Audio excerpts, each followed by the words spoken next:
तर महायुतीचा कालचा निकाल हे सर्व नाटक आहे असं राऊतांनी म्हटलं, तर वाटायला कोट्यवधी रुपये यांच्याकडे आले कुठून असा सवाल त्यांनी उपस्थित केला। निवडणूक आयोगाने सत्ताधाऱ्यांना जिंकण्यास मदत केली, विधानसभेचेच आकडे आले, त्यात मशीन वापरल्या का, शिंदेंनी चोरलेलं चिन्ह ठेवून मैदानात यावं, मग कळेल असा थेट इशारा देखील राऊतांनी दिलेला आहे। नाटक कुठलं आहे? काल नगरपालिका निवडणुकांचे निकाल लागले ते नाटक आहे।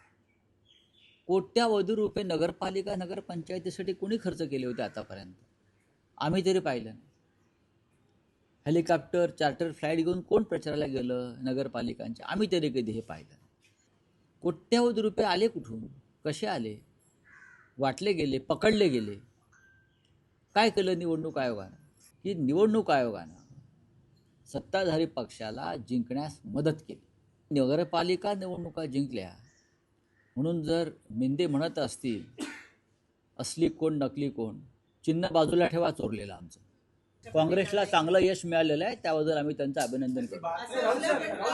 रोहित पवारांनी मात्र काँग्रेसला भाजपची बी टीम म्हटलेलं आहे। रोहित पवार जे आपले मित्र पक्षाचे बघा, हा ते म्हणतात की काँग्रेसच भाजपची बी टीम बनलेली आहे। एक लक्षात घ्या, हे स्थानिक पातळीवरती काही वेगळा विचार कुठे झाला असेल त्याच्याविषयी मी म्हणणार नाही, पण ओव्हरऑल काँग्रेसला चांगलं यश मिळालेलं आहे आणि त्याबद्दल त्यांचं आम्ही अभिनंदन करतो। काँग्रेसला आम्ही आवाहन केलेलं आहे, पण काँग्रेसच्या नेत्यांना मुंबई स्वतंत्रपणे लढायचे, मुंबईच्या बाहेर ते एकत्र यायला तयार आहे, मुंबई सोडून।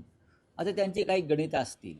बघा, धुरंधर हे पात्र जे आहे, या पात्राविषयी तुम्हाला कल्पना आहे, हे फुगवलेलं पात्र आणि सुजवलेलं पात्र आहे, काल्पनिक पात्र आहे। धुरंधर आहे, ते खरं पात्र नाही आहे।